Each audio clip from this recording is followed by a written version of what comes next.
akan memulai kajiannya beberapa saat lagi. Sebelum saya mulai, mungkin mohon izin saya untuk menyampaikan beberapa informasi penting yang perlu rekan-rekan peserta sekalian pahami begitu ya. Sebelum kajian dimulai, kami berharap kepada semua peserta kajian agar bisa mengikuti kegiatan secara hikmat begitu ya. Eh, saya akan membacakan beberapa peraturannya terlebih dahulu. Yang pertama, kajian ini akan kami buka sekitar pukul 9:10. Kemudian yang kedua, diperkenankan kepada peserta kajian untuk membuka kameranya supaya bisa saling melihat antara satu sama lain. Kemudian berpakaian syar'i, rapi gitu ya. Rapi gitu ya. Kemudian tidak diperkenankan untuk membuka mic kecuali diberikan kesempatan oleh petugas kajian. Kemudian mempersiapkan catatan untuk menulis hal-hal penting yang akan diambil dari kajian kita pada pagi hari ini.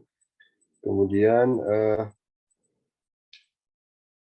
untuk senantiasa mempersiapkan pertanyaan gitu ya nanti di sesi tanya jawab. Mungkin itu sedikit beberapa peraturan yang bisa saya bacakan. Ya baik, mungkin pesertanya alhamdulillah semakin menjelang siang semakin bertambah. Saya mohon izin untuk membuka acaranya. Assalamualaikum warahmatullahi wabarakatuh. Waalaikumsalam warahmatullahi Waduh, wabarakatuh. ini nampaknya masih pagi kali ya.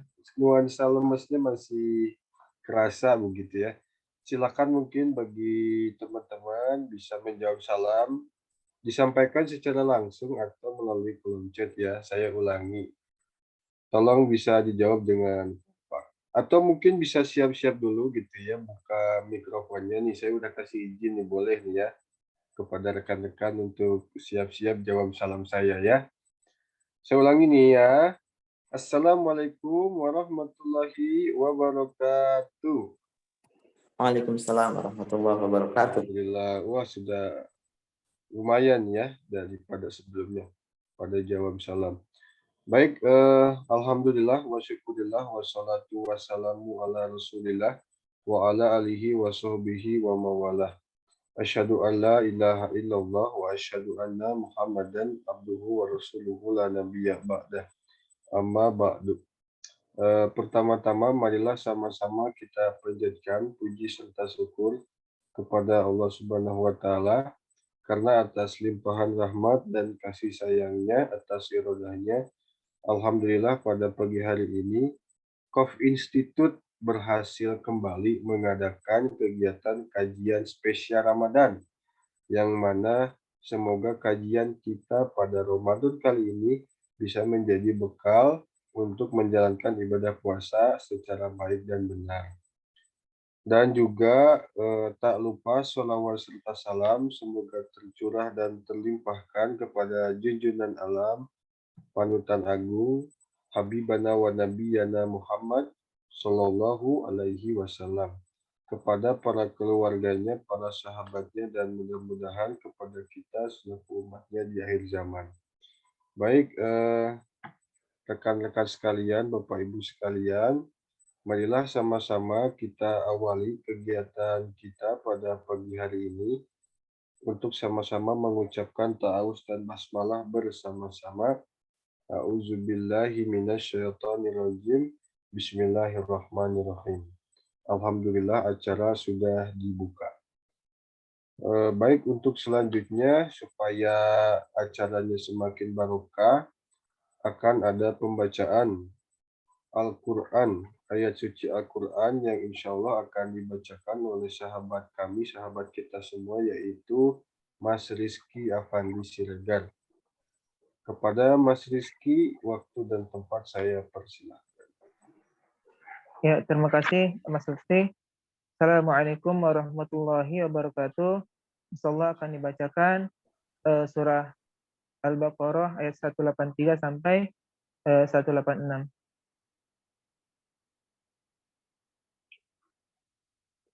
A'udzu billahi minasy syaithanir rajim. Bismillahirrahmanirrahim.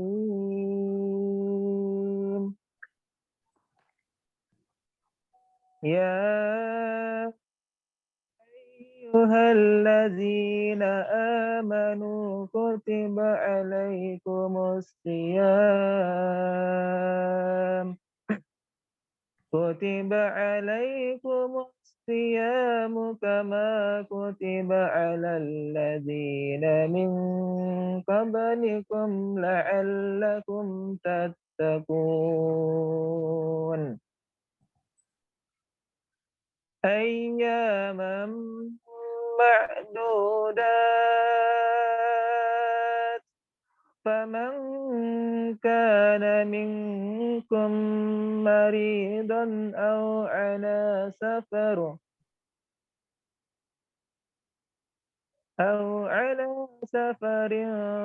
فعدة من أيام أخر وعلى الذين يطيقونه فدية طعام مسكين فمن تطوع خيرا فهو خير له وأن تصوموا خير لكم إن كنتم تعلمون. شهر رمضان الذي أنزل فيه القرآن هدى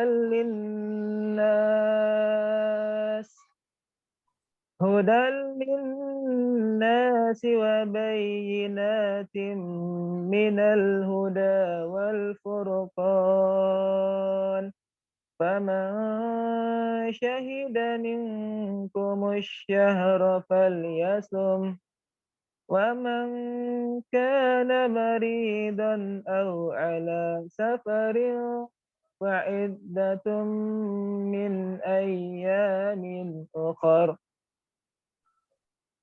يريد الله بكم اليسر ولا يريد بكم العسر ولتكملوا العدة ولتكبروا الله على ما هداكم ولعلكم تشكرون.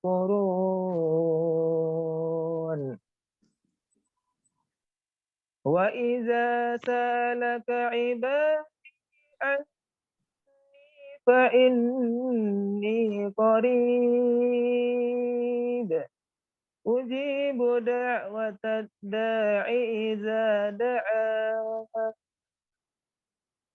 فليستجيبوا لي وليؤمنوا بي لعلهم يرشدون. Sadaqallahul azim. Wassalamualaikum warahmatullahi wabarakatuh. Waalaikumsalam warahmatullahi wabarakatuh. Alhamdulillah, syukron jazakallah khair kepada Mas Rizky gitu ya yang sudah membacakan petikan ayat suci Al-Quran yang semoga bagi yang membacakan ataupun kita yang sama-sama mendengarkan bisa sama-sama mendapatkan pahala keutamaan dari Allah Subhanahu wa taala. Amin amin ya rabbal alamin. Baik, Bapak Ibu sekalian, rekan-rekan sekalian, sebelum acara kita lanjut ke acara selanjutnya, saya mohon izin untuk memperkenalkan diri terlebih dahulu begitu ya. Perkenalkan, nama saya Lutfi Nur Hikmat, asalnya dari Cianjur, Jawa Barat. Dalam kesempatan kali ini, alhamdulillah saya diberikan amanah untuk menjadi pembawa acara, begitu ya. Dan untuk selanjutnya gitu ya, supaya kita bisa ngecek gitu peserta kita pada pagi hari ini, saya mau ngecek semangat dulu nih ya dengan jargon ya, dengan jargonnya itu apa kabar. Nah, sebelum saya ajarkan jargonnya, saya memohon kiranya kepada rekan-rekan sekalian untuk membuka kameranya begitu ya. Silakan mungkin untuk dibuka kameranya dan dibuka juga mikrofonnya. Nah, udah saya izinkan nih sekarang nih ya. Silakan boleh dibuka mikrofonnya dan dibuka juga kameranya, oke? Oke, gimana nih? Ayo, Mas Rizky bisa dibuka kameranya atau mikrofonnya begitu ya. Mas Afan, Mbak Nur, ini Olga Purnama Bakti itu nampaknya seorang Ikhwan gitu ya. Ah, Olga. Nah, silakan. Mas Wira, Mas Hadi.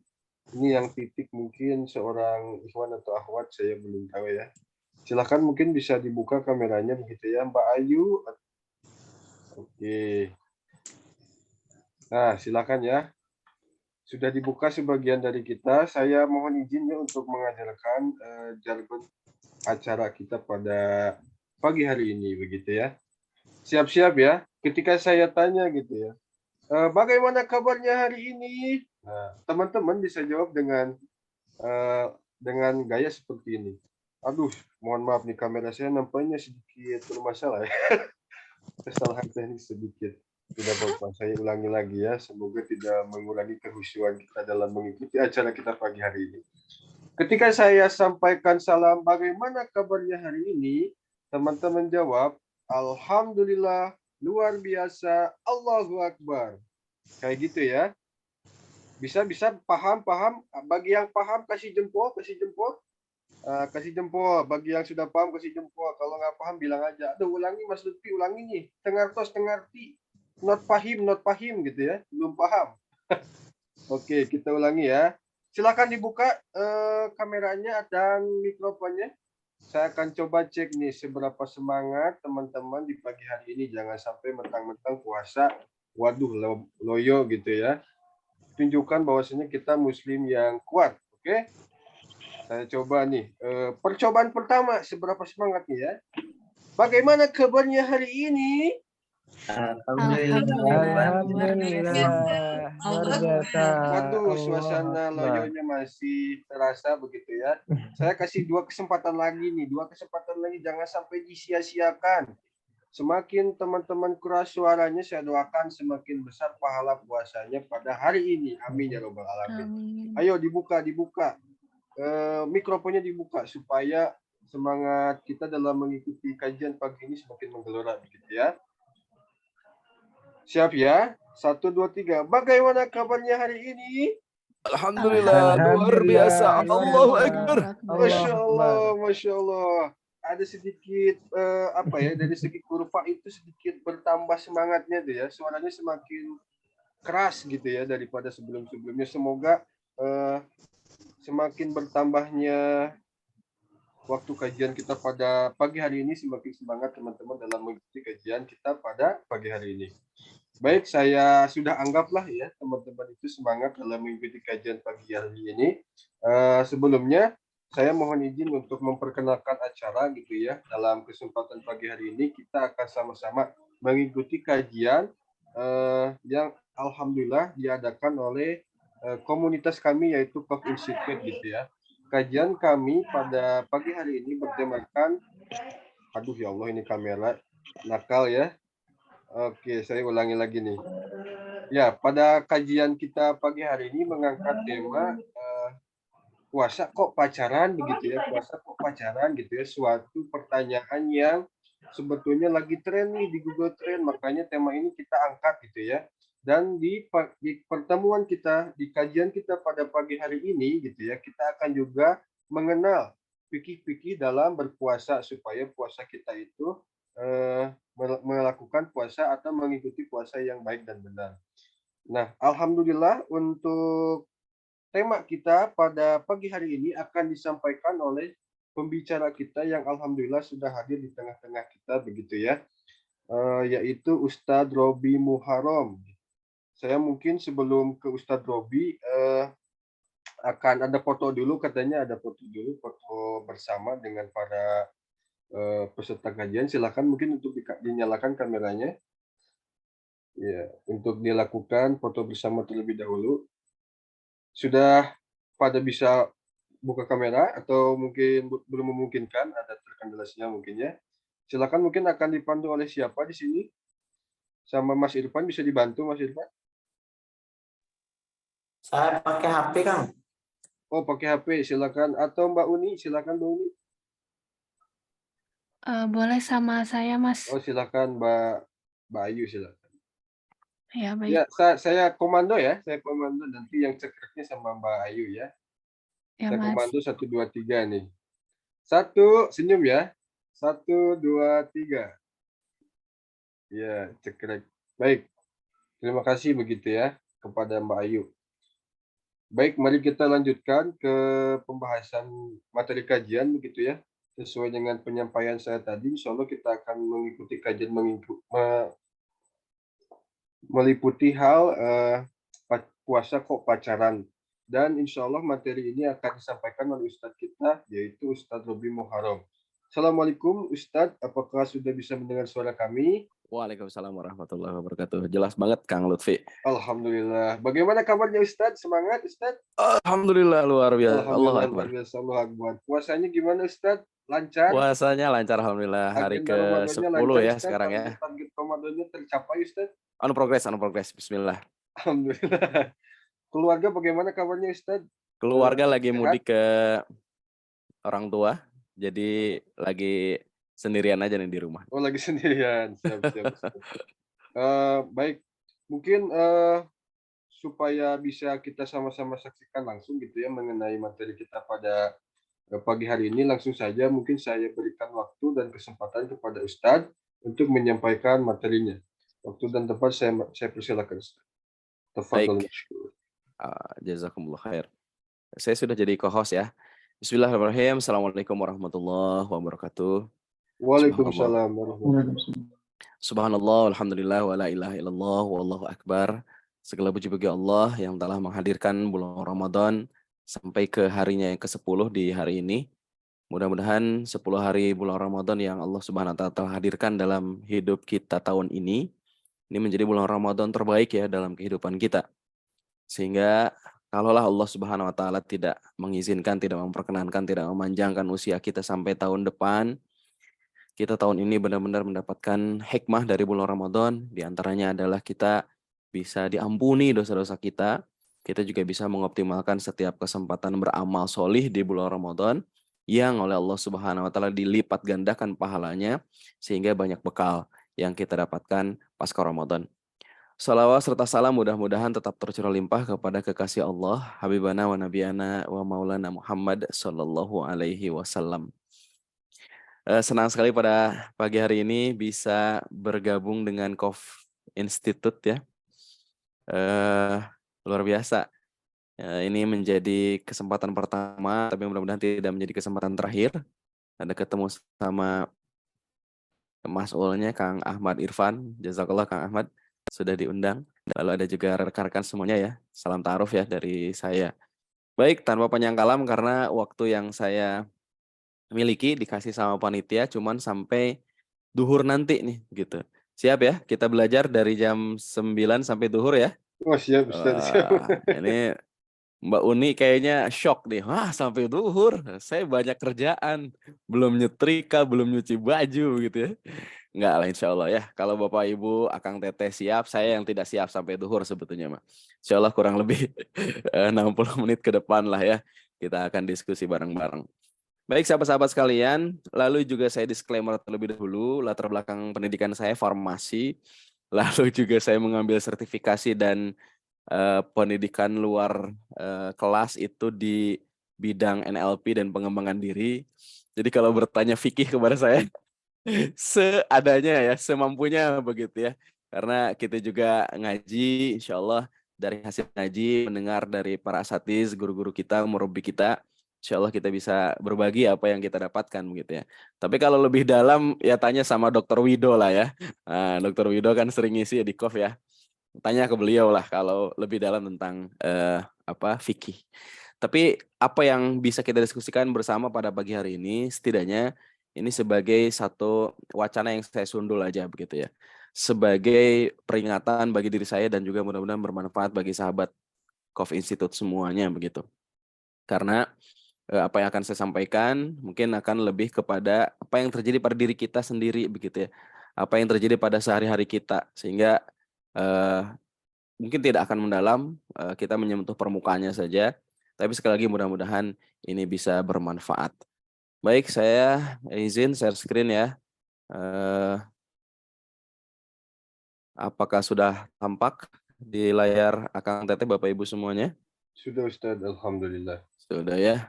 Baik, kita mulai ya. Bismillahirrahmanirrahim. Baik, panitia memberikan saya judul yang menarik. Ini judul-judul yang pernah kami bawakan juga di masa-masa yang telah lampau nih Pak Lutfi nih. 10 atau 15 tahun yang lalu lah. Tapi senang sekali dikasih topik ini lagi untuk oleh teman-teman Coffee Institute pagi hari ini. Baik, topiknya adalah fikih pacaran di bulan Ramadan ya. Fikih pacaran di bulan Ramadan. Baik, tapi ada peribahasa mengatakan kalau mau berbagi, kalau mau sharing, tapi tidak berkenalan dulu, ini kurang beradab, kurang berakhlak begitu ya. Mohon izin memperkenalkan diri terlebih dahulu. Nama saya Robi Muharam. Dari namanya kelihatan saya lahir bulan Oktober ya. Bulan Oktober. Cuman bertepatan dengan bulan Muharram di Hijriahnya. Dan saya memang di dunia pengembangan diri menisbatkan sebagai spiritual excellent trainer di antaranya. Salah satu bidang pengembangan diri yang saya fokuskan adalah bagaimana mengembangkan diri dari sisi spiritualisme. Dan saya juga praktisi di Human Capital sejak 2019 kemarin. Melatih dan mengajar di Excellent Karakter Utama sejak 2007. Istri saya 3 ya, alhamdulillah. Anaknya yang 3, istrinya 1, laki-laki yang pertama, yang kedua cowok, yang ketiga perempuan. Dan saya asli dari Tasik, walaupun satu negara dengan Pak Lutfi di Cianjur ya. Tapi sebetulnya saya asli Tasik, dan sebagaimana kebanyakan orang Tasik, insya Allah saya mah orangnya taat tapi asik, insya Allah ya. Cukup lah ya perkenalannya, bisa dibaca kurikulum vitae dan portofolionya. Mudah-mudahan pertemuan ini bisa menjadi awalan bagi kita untuk terus mengikat tali ukhuwah dan saling mengenal begitu ya. Karena sebagai seorang muslim, kita diciptakan adalah untuk lita'arofu, untuk saling mengenal terus, karena tak ada kata henti, tak ada kata finish dan rampung ya dari aktivitas saling mengenal kita, saling ta'aruf kita. Sahabat-sahabat sekalian, kita akan mulai dari kontrak belajar dulu ya. Walaupun kita berada di depan layar kita, walaupun kita berada di rumah kita masing-masing, di tempat kita masing-masing, tetap kita niatkan adalah untuk belajar. Karena belajar ini satu aktivitas yang akan menghadirkan huruf terbaik dalam kehidupan kita. Ada yang tahu dari A sampai Z huruf terbaik itu huruf apa? Boleh diketik di kolom chatnya biar kita teks mana yang sudah siap untuk belajar. Siapa di antara kita yang tahu huruf apa yang paling baik, terbaik ya dari A sampai Z? Silakan diketik di kolom chatnya. Huruf terbaik huruf apa? Huruf A ya, ini korban iklan rokok ya ini. Email. Ada lagi huruf L. Loh, huruf L karena nama saya diawali dengan L ya, kata Kang Lutfi. Ada huruf lagi yang terbaik, Wah, huruf hebat N, Ustaz. Teh Nur ya. Ustaz tahu. Bukan kata Nur ya. Huruf N itu niat. Bagus Wih. juga. Ada lagi? Ya, benar ya, saya setuju dengan huruf O-nya Kang Afan. Kenapa huruf O? Karena ketika ada huruf O hadir dalam kehidupan kita, inspirasi baru datang. Informasi baru datang, ketidaktahuan berubah menjadi ketahuan ya. Sehingga huruf O itu adalah huruf yang sangat kita inginkan hadir. Oh, gitu. Nah, itu kan adalah informasi baru. Oh, ya, itu inspirasi baru tuh. Oh, itu adalah ilmu yang kita dapatkan. So, yuk kita belajar dengan menghadirkan huruf O di kehidupan kita ya. belajar kapanpun, dimanapun, dengan siapapun, tolong untuk hadirkan huruf O. Pertama kita kontrak belajar dulu untuk luruskan niat. Ya, sayang kita 60 menit, 90 menit duduk tanpa ada niat ibadah, maka pahala nggak kita dapatkan. Yang kedua, yuk belajar sambil bahagia. Karena kalau belajar sambil sedih, maka kita nggak akan dapat full ya ilmunya ya. Karena kita masih sedih dan masih mengingat hal-hal yang lain. Lalu yang ketiga, kata Stephen Covey dalam 7 Habits of Highly Effective People, kalau ingin belajarnya efektif, yuk belajar dengan berniat untuk mengajarkan. So, teman-teman siapkan diri untuk juga mempersiapkan pengajaran apa yang kita dapatkan dari pelajaran hari ini untuk diajarkan kepada orang yang siap kita ajar, ya. Yang keempat, konsentrasi dan fokus tentunya tadi sudah dibantu oleh MC, oleh moderator agar kita bisa berfokus. Terima kasih, saya sudah lihat juga wajah-wajahnya, wajah-wajah antusias, wajah-wajah huruf O, wajah-wajah yang siap untuk belajar dan mengajarkan pada saatnya nanti. Bismillah. Teman-teman, kita mulai dari makna ya, atau meaning atau topik pembahasan kita. Pacaran. Apa itu pacar? Yang pasti bukan pewarna kuku ya. Karena pewarna kuku juga pacar sebetulnya. Ya, pewarna kuku alami ya. Kalau pewarna kuku sintetis namanya kutex. Nah, kalau pewarna kuku alami namanya pacar. Ada pacar ya, pacar Cina tuh. Tapi bukan Amoy, bukan si Enci juga pacarnya begitu. Ini ada pewarna kuku. Bukan itu yang kita maksud. Ngomong apa lagi ya. KBBI menjelaskan pacaran itu atau pacar itu artinya adalah teman lawan jenis yang tetap dan mempunyai hubungan berdasarkan cinta kasih ya, disebutnya kekasih nama lainnya. Nah, itu tuh pacar ya. Nah, ada yang punya teman lawan jenis? Kalau sekarang kayaknya KBBI, tapi KBBI masih belum berubah ya. Berarti di Indonesia memang tidak diterima tuh. Ya, apa teman sesama jenis yang tetap dan mempunyai hubungan berdasarkan cinta kasih dan disebut sebagai kekasih.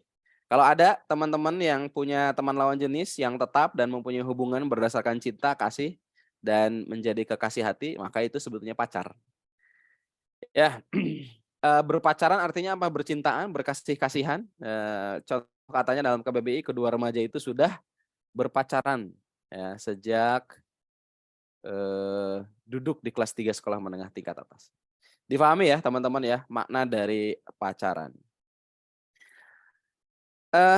Untuk informasi teman-teman, ada istilah-istilah yang dikenal di dunia perpacaran itu. Istilah yang pertama dikenal di dunia perpacaran itu adalah dating. Nah, ini dating, date itu kan artinya tanggal ya. Kenapa dating? Karena di tanggal itu ada hal spesial yang sudah ditandai di kalender. Mau ketemu sama si dia, mau ketemu sama kekasih. Dating tuh. Biasanya terjadi Sabtu malam-malam nih, nanti malam. Nah, biasanya ada dating tuh. Biasanya ya. Kalau di luar itu ya berarti luar biasa. Yang kedua ada jalan. Mau kemana? Mau jalan. Mau jalan sama siapa? Sama si dia. Ini istilah yang sedang pacaran. Jalan. Kamu tinggal di mana? Jalan Dr. Muwardi. Tapi itu bukan pacaran, itu nama jalan ya. Baik, ada yang tahu Baik? Tolong bantu saya. Ini saya ingin cek Anda segaul apa di Kov Institute. Baik apa? Boleh di kolom chat. Nih, apa itu Baik? Ada yang tahu istilah Baik? Kalau yang tahu berarti gaul, yang nggak tahu kurang gaul berarti. Baik itu adalah before anyone else. Ya.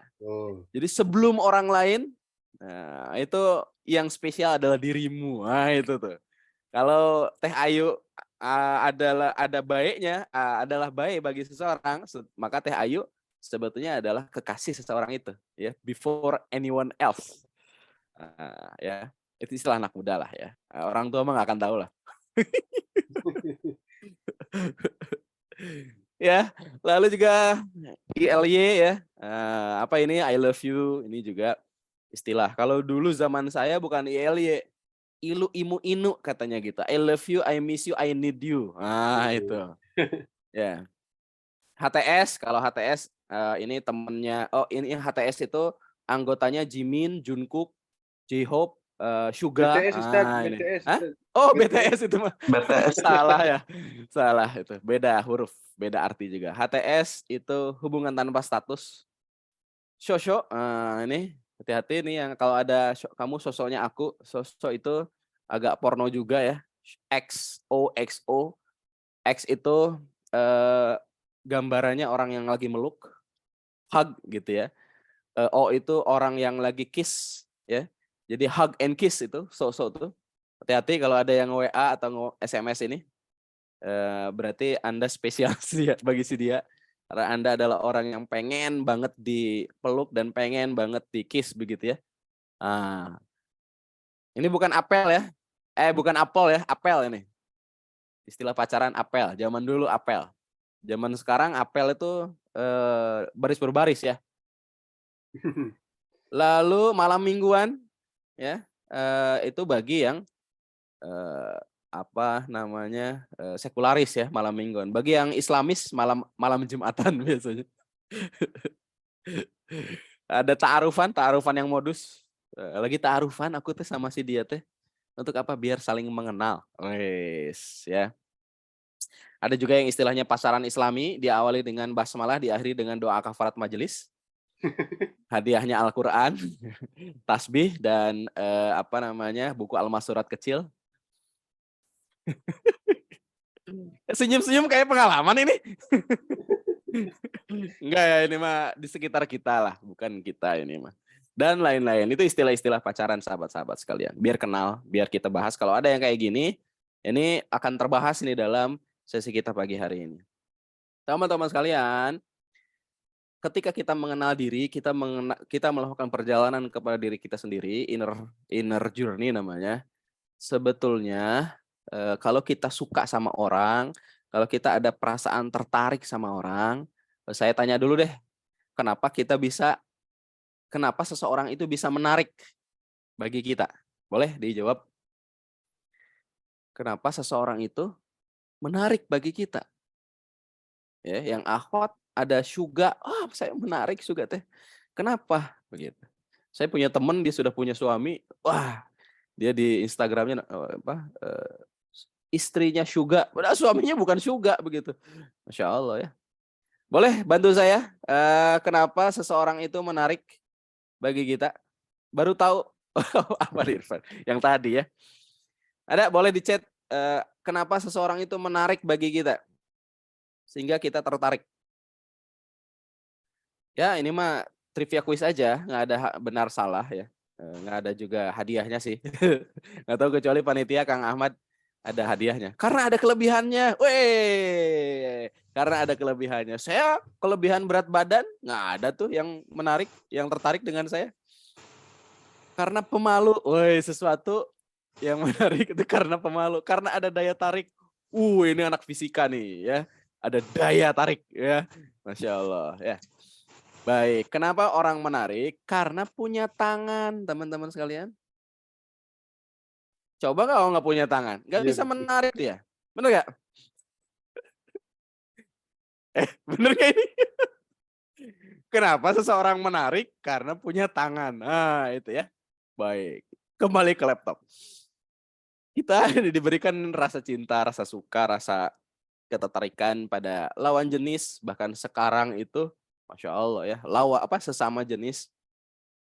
Itu karena ada syahwat yang Allah Subhanahu wa taala ciptakan, softwarenya itu terinstall beserta hardware yang ada pada diri kita. Jadi hardwarenya fisik, softwarenya itu perasaan, emosi itu ada dalam diri kita.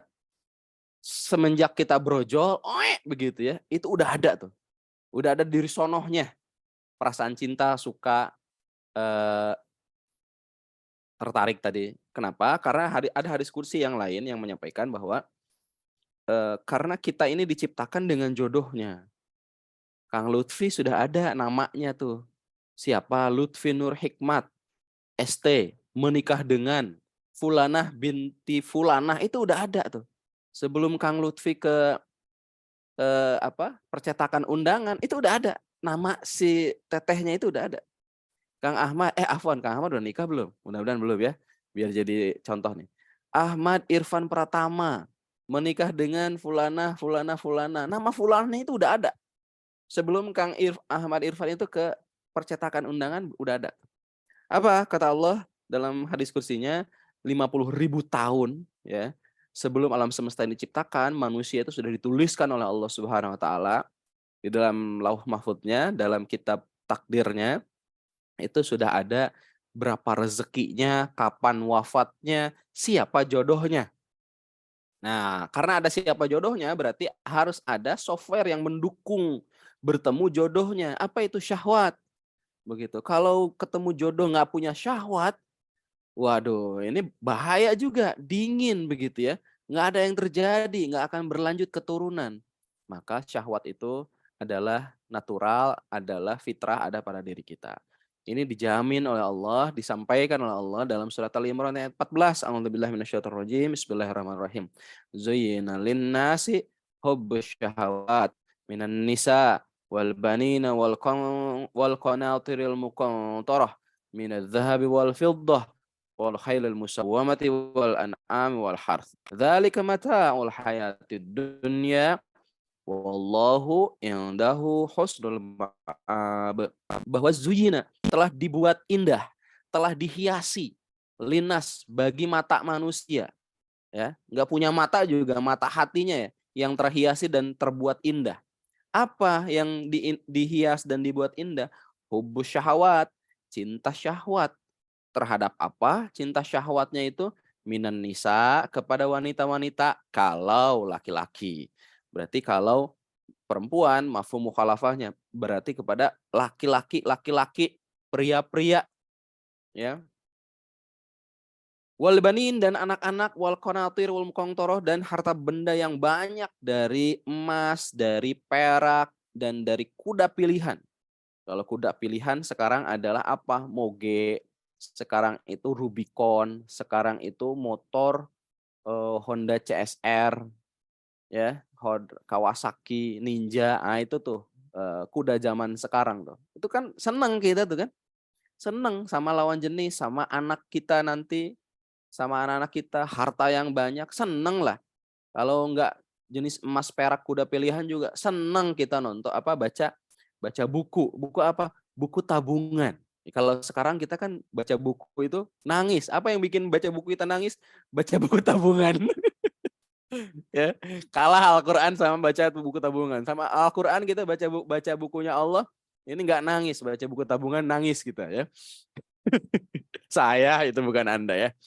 Nah, teman-teman sekalian itu wajar. Bahkan juga sampai kita senang dengan binatang-binatang ternak, senang dengan sawah ladang.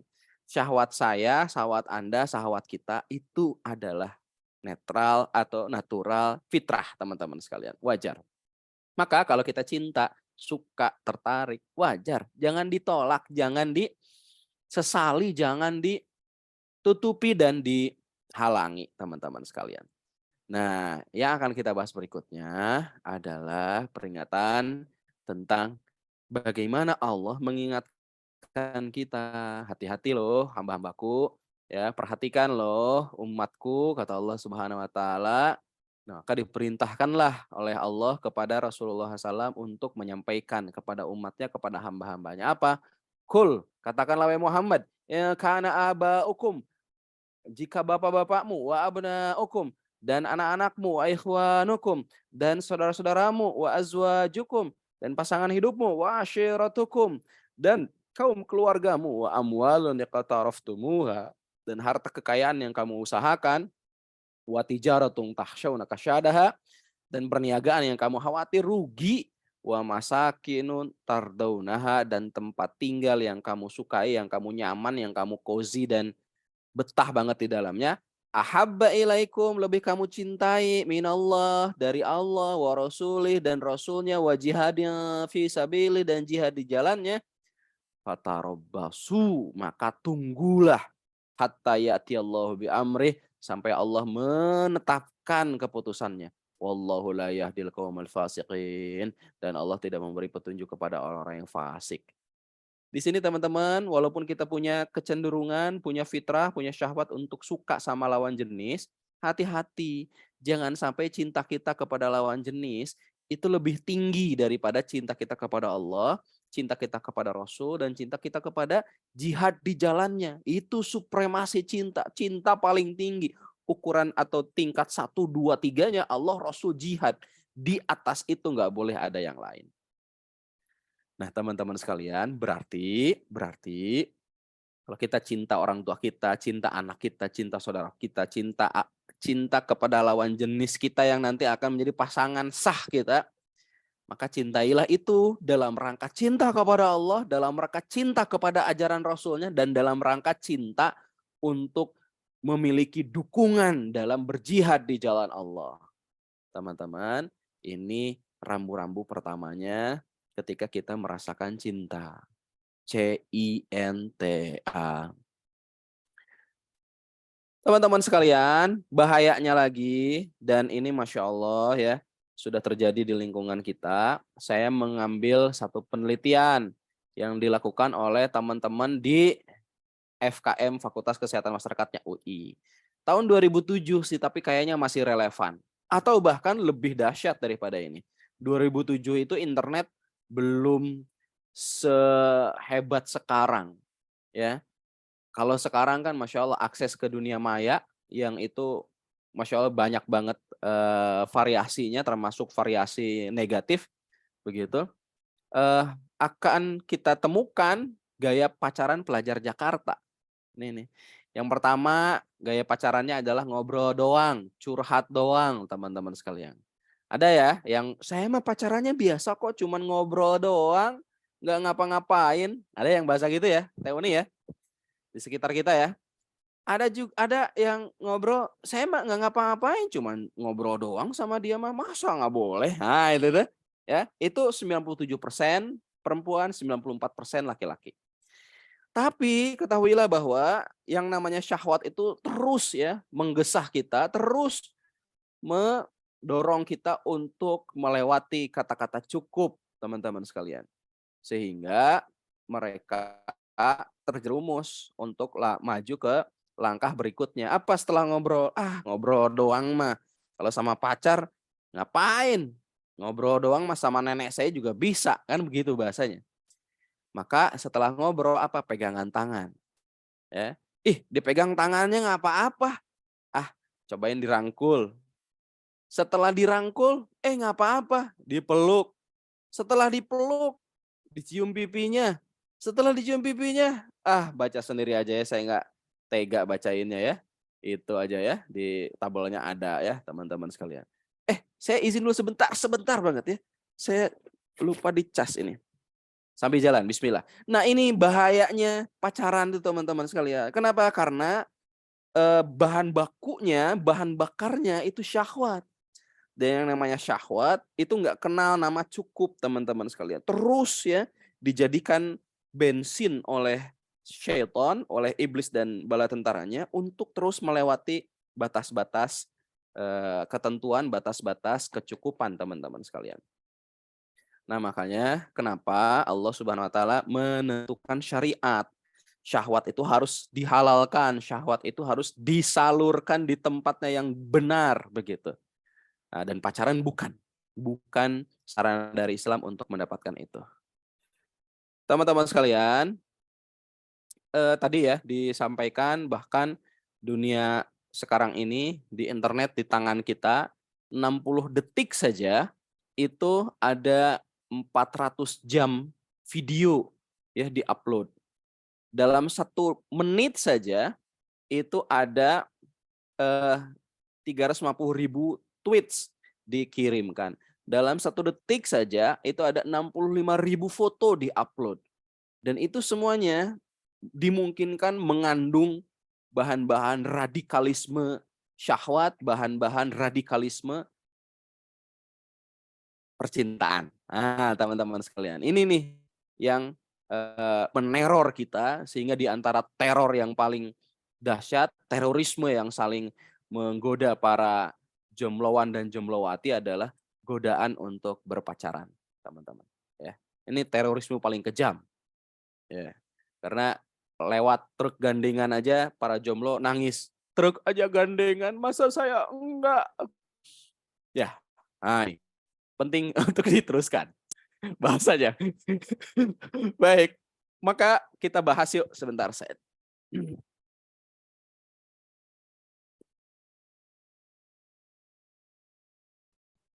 Kita bahas yuk hukum pacaran dalam Islam. Ya, Islam dan pacaran ternyata itu tidak mengenal satu dan yang lainnya. Islam kenal nggak sama pacaran? Enggak tuh, anak mana pacaran?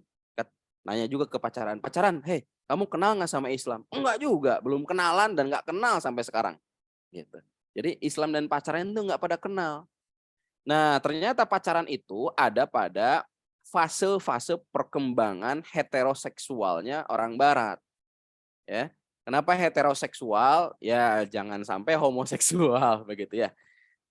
Perkembangan fase-fase heteroseksualnya dari Barat itu pertama katanya puppy love, ya, yaitu cinta monyet, ya. Mau gitu disebut monyet? Enggak mau kan kita. Ya, itu kata mereka adalah hanya suka saja. Ya, suka, puppy love gitu ya, cinta monyet. Yang kedua baru langkah ke dating, kencan. Ya. Di kencan ini hanya jalan aja ya, jajan bareng, nyeblak bareng begitu ya.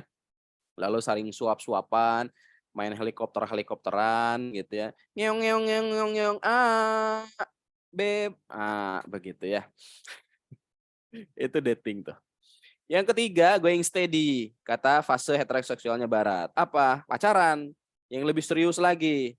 Di pacaran ini selain jalan bareng, ya mereka juga sering nginep bareng. Nah, ini di Barat itu. Kenapa? Karena ngenal siang sama ngenal malam beda. Ta'arufan malam sama ta'arufan siang beda. Versi mereka, makanya ada nginep bareng. Ujungnya nanti engagement, tunangan, dan kalau mereka beruntung, syukur-syukur nikah gitu. Ini fasenya.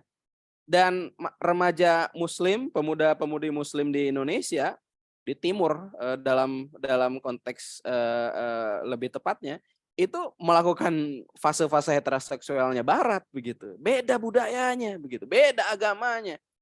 Nah, ini yang bahayanya, ini yang celakanya teman-teman sekalian begitu. Sehingga ada orang ya, terutama artis nih, saya ngambil artis aja lah yang gampang diambil kebayang sama kita kehidupannya. Ada artis yang dia pacarannya lama, dia sudah suka-sukaan, dia sudah kencan-kencanan, dia sudah pacar-pacaran, dia sudah nginep-nginepan, semua yang dilakukan orang yang sudah nikah itu sudah dilakukan sebelum nikah. Ya. Lalu ketika dia nikah, apanya yang belum? Coba boleh bantu saya. Kalau artis kan ada fenomena artis yang udah istrinya satu ya. Alhamdulillah Kang Irfan. Teman-teman artis ya, ini banyak yang tadi gitu ya. Sebelum nikah banyak yang dia sudah lakukan dengan pasangannya. Lalu setelah nikah apa yang belumnya? Boleh dibantu? Biar nggak satu arah dan biar nggak yang belum selingkuhnya, Bu Sri, ya Teh Uni, betul. Yang belum selingkuhnya. Ada lagi tambahin? Boleh? Nanti ada hadiah dari Kang Lutfi. Ngasih tabungan, Sat. Belum. Ya, oke. Apa lagi? Masih belum ketemu yang tepat. Belum kelihatan jelek-jeleknya. Sip, betul juga. Nah, saya percepat ya, bisik keburu maghrib. Nanti kalau udah maghrib kan kita fokusnya buka. Yang belum itu adalah cerainya. Karena semuanya udah sebelum nikah gitu. Ya. Jadi pas nikah apanya yang belum? Cerainya. Makanya fenomena artis apa? Pernikahannya berantakan.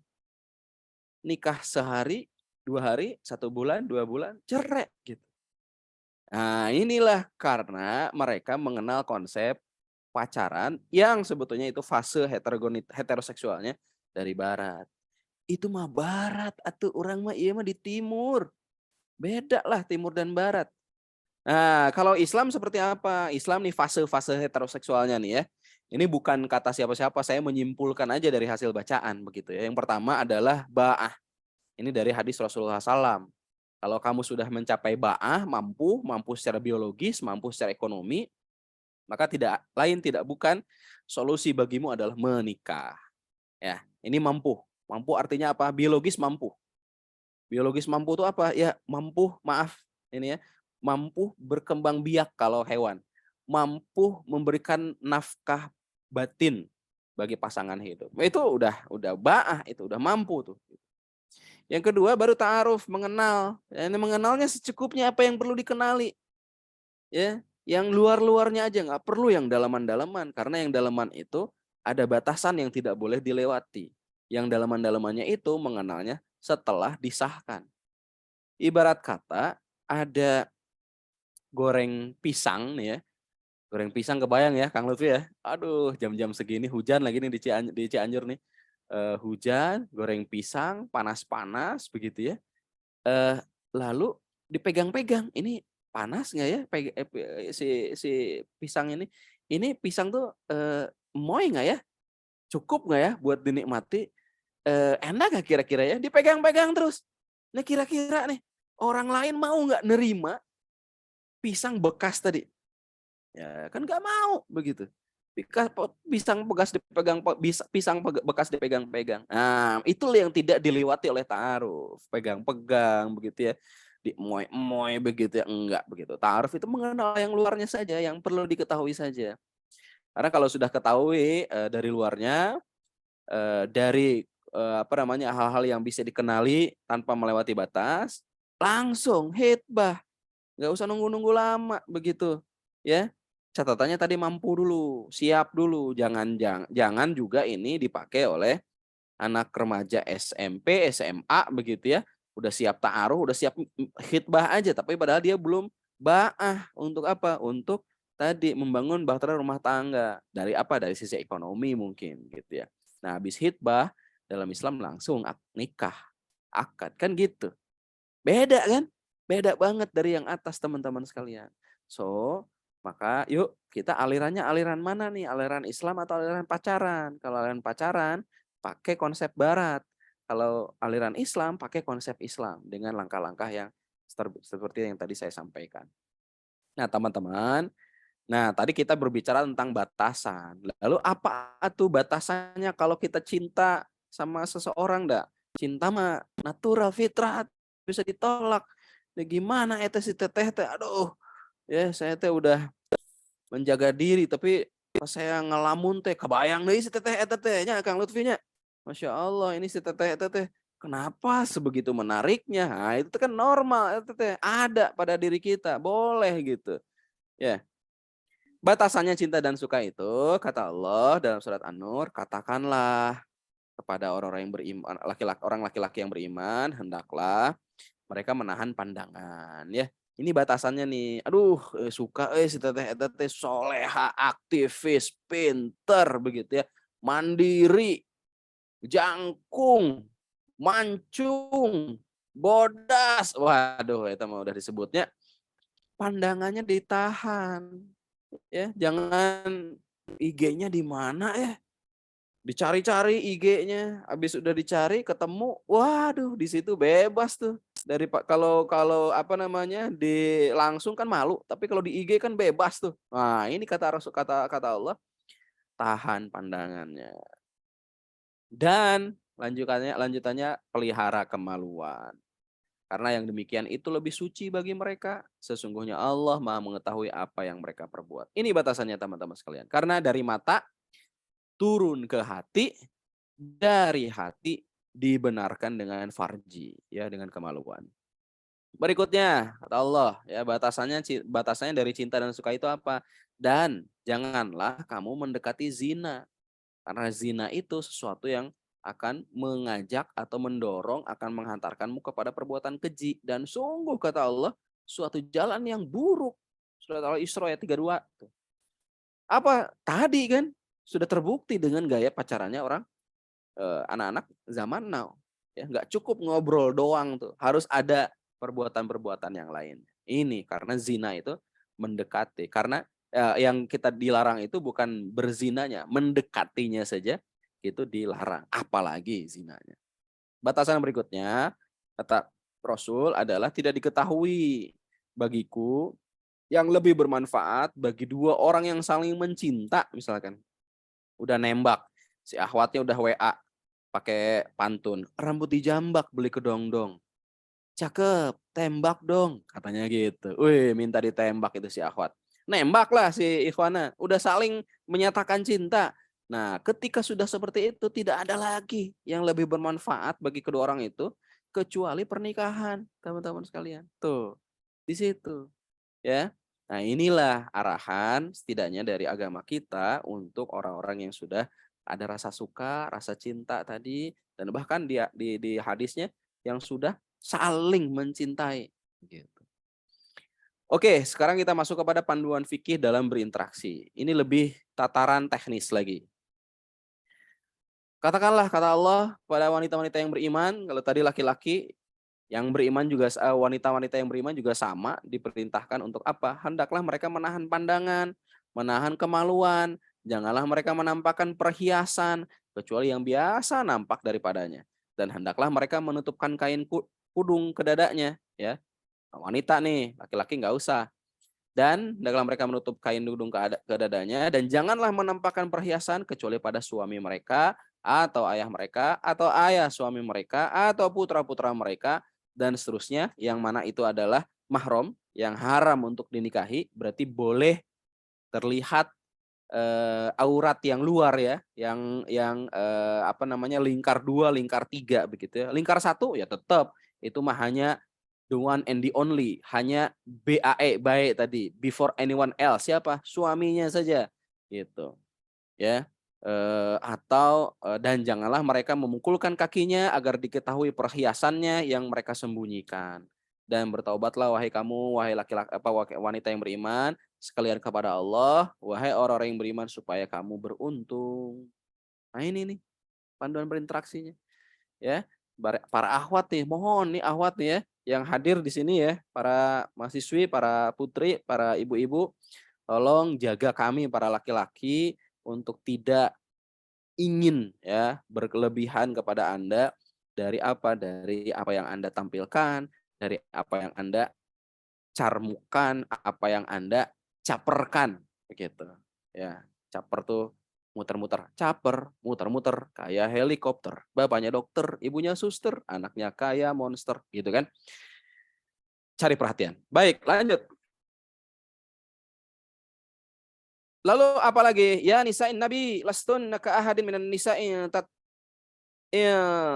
ini taqaitunna fala takhda'na bil qaul fayatma alladhi fi qalbihi marad wa qulna qaulan ma'rufa. Wahai istri-istri Nabi, kamu sekalian tidaklah seperti wanita yang lain jika kamu bertakwa. Bukan hanya istri Nabi, istri orang-orang yang beriman juga. Kalau bertakwa mereka, maka jangan kamu tunduk dalam berbicara. Jangan lemah gemulai, jangan mendesah. Ini teteh-teteh ini punten ini kalau teteh-teteh ngomongnya kayak gini. Halo, apa kabar? Assalamualaikum. Aduh, teh ngelepok teh. Aduh. Apalagi tadi ya Kang Ahmad juga udah bilang ya di kolom chat ya. Kalau teteh ke Ikhwan ngetiknya aduh, titik-titik lagi dipanggil aduh, sama si teteh. Itu bergetar itu hati para laki-laki tuh, Masya Allah. Nah, maka para wanita muslimah, terutama jika kamu bertakwa, jangan kamu tunduk dalam berbicara, tegas aja. Ya, biasa aja, normal aja. Jangan mendayu-dayukan, jangan dimendesah-mendesahkan begitu ya. Sehingga kata Allah, berkeinginanlah orang yang ada penyakit dalam hatinya. Dan yang punya penyakit itu bukan orang yang jahat aja. Orang yang muslim juga, orang yang baik juga punya penyakit kok. Nggak ada yang hatinya bersih, ya putih begitu ya. Ada. Makanya Allah Subhanahu wa taala memerintahkan untuk terus membersihkan hati. Makanya kenapa AA game ada dengan manajemen kolbu? Karena penyakitnya terus di-manage. Bagaimana diperbaiki terus ya. Sampai di husnul khotimah ketika wafat, hati kita dalam keadaan kolbun salim, hati yang selamat begitu. Dan kata Allah, ucapkanlah perkataan yang baik-baik ya. Jangan membuat para ikhwan ini ngeheng. Jangan membuat para ikhwan ini putus saraf-saraf rasionalnya begitu ya. Kenapa? Karena memang kalau sudah cinta ya itu membuat buta. Makanya ada lagunya. Kalau memang cinta itu buta. Nah, itu benar tuh. Cinta itu buta memang. Gitu. So, ayo mari kita hijrahkan cinta kita. Bawa cintamu naik kelas ya. Dari cinta makhluk kepada cinta sang kholik. Dari cinta kepada ciptaan kepada cinta sang pencipta. Karena ini sudah diingatkan oleh Allah. Agar kita ini memilih cinta kepada Allah. Daripada cinta kita kepada manusia ciptaannya. Dan di antara manusia kata Allah, ada yang menyembah Tuhan selain Allah sebagai tandingan, andadan. Yang mereka cintai seperti mereka mencintai Allah. Adapun orang-orang yang beriman, asyaddu hubbalillah. Mereka sangat besar cintanya kepada Allah. Ya. Sehingga cintanya kepada makhluk itu dalam rangka mencintai sang kholik. Teman-teman sekalian, ayo hijrahkan cinta ini ke konteks dan kualitas cinta yang seperti ini. Ya. Nah, kalau pengen belajar cinta, bagus nih kalau teman-teman saya rekomendasikan sebuah buku ya. Ini bukunya Ibnu Qayyim Al-Jauziyah. Dia lahir di Damaskus, Suriah tahun 691 Hijriah. Wafat tahun 751 Hijriah. Kalau cari Facebook dan IG-nya nggak ada, karena zaman itu belum ada. Ya, ya iyalah ya. Beliau seorang ahli fikih, ahli akidah, ahli psikologi, dan ahli cinta. Menulis buku Raudatul Muhibbin wa Nustaqul Mustaqin. Taman orang-orang yang jatuh cinta dan memendam rindu, teman-teman sekalian. Romantis banget ini. Syekh ini ulama. Bagus nih, kalau kita pengen memanage cinta, ya, kalau kita pengen mempelajari cinta, bagus nih. Taman orang jatuh cinta dan memendam rindu. Berikutnya, hukum pacaran di bulan Ramadan. Ini sesi terakhir ya, teman-teman sekalian. Mohon maaf. Silakan kita nanti perdalam dalam diskusi. Hukum pacaran di bulan Ramadan gimana? Teman-teman, bulan Ramadan itu sudah ditetapkan oleh Allah Subhanahu wa taala sebagai bulan yang diwajibkan saum kepada kita. Lalu pintu-pintu surga Allah dibuka, pintu neraka Allah ditutup. Setan-setan pun dibelenggu. Di dalamnya terdapat satu malam nilainya lebih baik daripada 1000 bulan. Dan kata Allah, man hurim khairaha qad hurim. Barang siapa yang diharamkan kebaikan Ramadan, maka dia telah diharamkan Ramadan selama-lamanya. Nauzubillah tsumma nauzubillah kalau begitu. Ya, kalau kita malah melakukan pacaran seperti yang tadi di bulan Ramadan. Kita mah diperintahkannya berbuat kebaikan, ini malah berbuat keburukan. Maka tentu kebaikan bulan Ramadannya nggak dapat. Berikutnya teman-teman sekalian, bulan Ramadan juga ditetapkan oleh Allah sebagai bulan yang malaikat tuh berseru. Selain pintu surga dibuka, pintu neraka ditutup, setan-setan dibelenggu. Ingat, setan yang dibelenggu itu setan dari kalangan jin. Setan dari kalangan manusia banyak. Di mana itu? Ya mungkin di cermin-cermin rumah kita itu ada setan kalangan manusia tuh. Atau juga ya di sekitar kita ya. Nah, teman-teman sekalian, malaikat di bulan Ramadan itu berseru, wahai pencari kebaikan, sambutlah. Ya, dan wahai para pencari kejahatan, berhentilah. Kita malah melakukan kejahatan di bulan Ramadan. Ini ironis kalau misalkan kita pacaran di bulan Ramadan, teman-teman sekalian. Lalu ada peringatan dari Rasulullah tentang ada orang yang saumnya itu nggak ngerasain lapar dan dahaga. Waduh, saumnya itu kasihan banget ya. Sahur, makan, nahan minum sampai maghrib, sampai azan maghrib berkumandang. Tapi rubba shaimin hadzuhu min siyamihil ju' wal atos. Nggak dapat dari puasanya itu pahala. Kecuali apa? Kecuali dapatnya cuma lapar dan dahaganya doang. Kenapa? Pacaran sih. Begitu. Jadi kalau dari sini, pacaran itu membatalkan puasa nggak? Enggak. Pacaran mah nggak ngebatalin puasa. Yang ngebatalin puasa kan sudah jelas. Makan, minum, berhubungan 18 plus, gila, jadi gila begitu ya, murtad ya, dan seterusnya. Di situ tidak ada pacaran yang membatalkan puasa.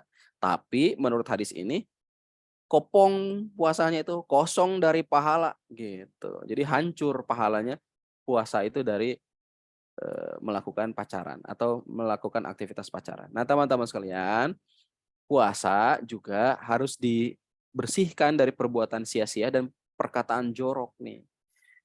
Kata Rasul, bukan hanya menahan makan dan minum, tapi puasa juga adalah menahan dari perbuatan sia-sia dan perkataan jorok. Ya, perkataan jorok, pikiran jorok, aktivitas jorok gitu ya. Dan pacaran kan menurut penelitiannya dari FKM UI tadi ya menghantarkan menuju ke situ, teman-teman sekalian. Ayo, saya ajak hijrah cinta, teman-teman ya. Kita manage cinta kita untuk kita bawa naik kelas.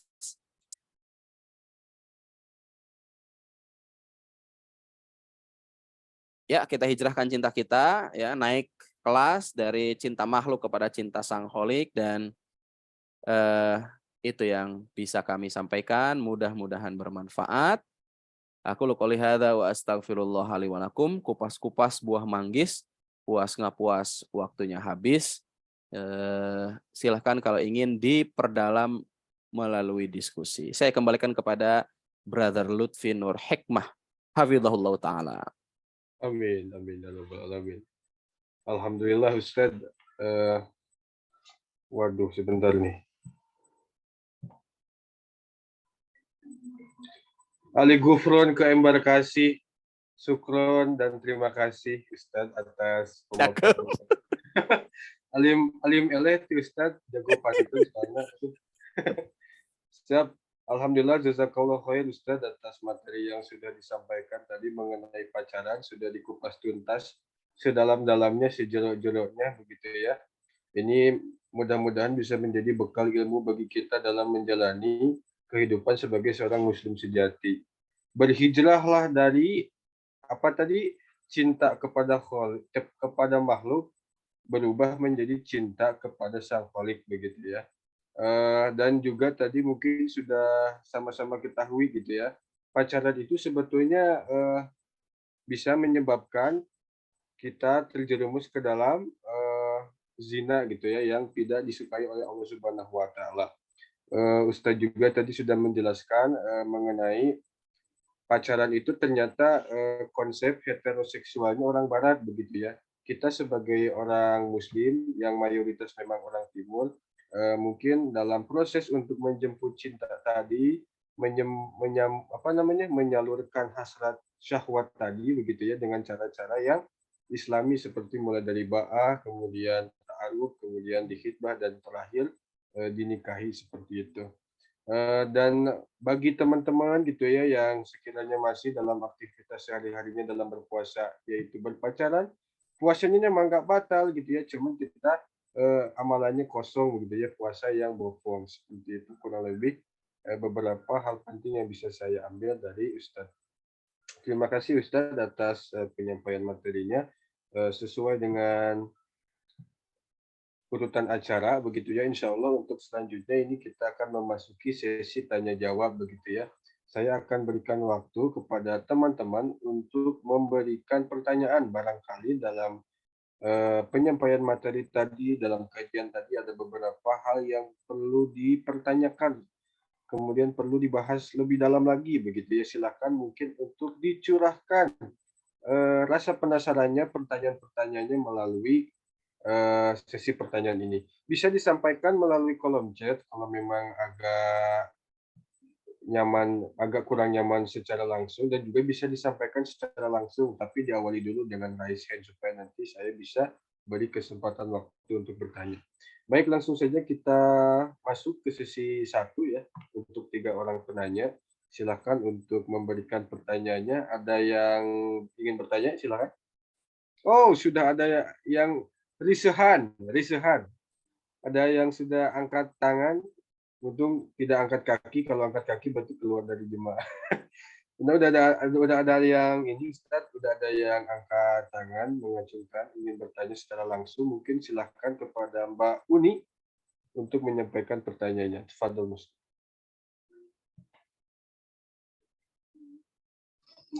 Baik, Mas Lutfi, terima kasih atas kesempatannya. Ustadz Robi, izin bertanya, bagaimana jika kita sudah tahu pacaran itu haram dan dilarang dalam Islam, tapi di satu sisi kita itu di lingkungan kita itu masih sangat-sangat menormalkan pacaran itu gitu. Jadi gimana sih kita cara dakwahnya ke sepupu kita, mungkin keluarga kita, circle kita, untuk menerangkan tidak dengan gamblang tapi secara halus gitu. Ngasih tahu pacaran itu nggak boleh. Dakwahnya tuh gimana sih baiknya gitu.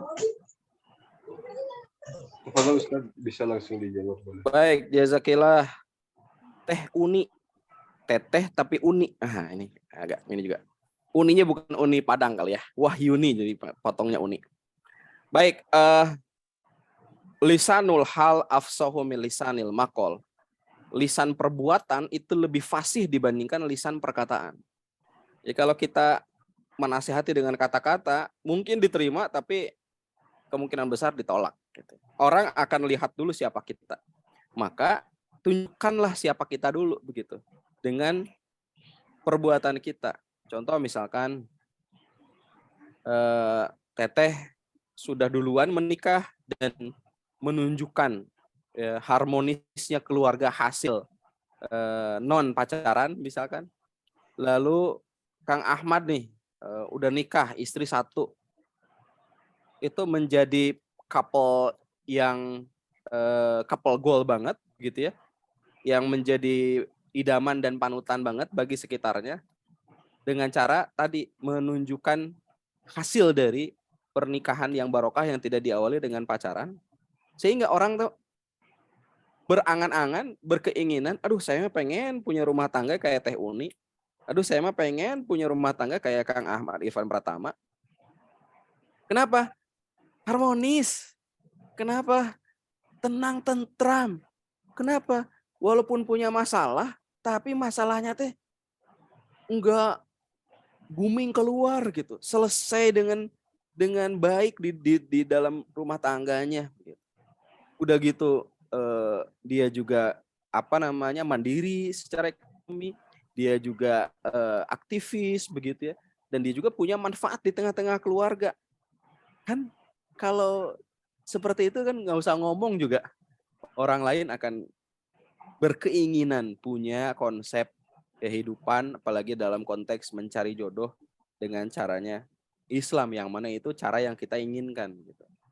Nah, itu yang bisa kita lakukan satu. Yang kedua, kalau saya belum punya keluarga, saya belum bisa mencontohkan berkeluarga dan mencari dan mendapatkan jodoh dengan cara yang Islami. Dan